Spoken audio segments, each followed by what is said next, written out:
Here is one of my very favorite plant hacks. I'm Kayla with WTI, and I actually use this iris storage container to mix and store all of my own DIY potting soil. And honestly, I don't think I'll ever go back to the bag stuff.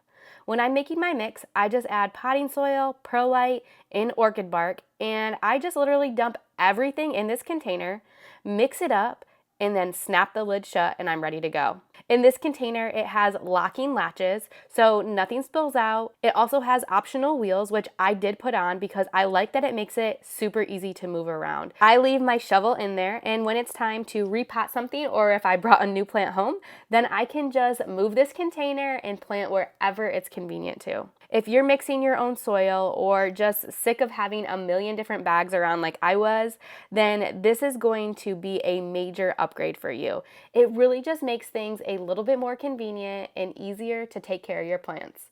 But that's just my point of view.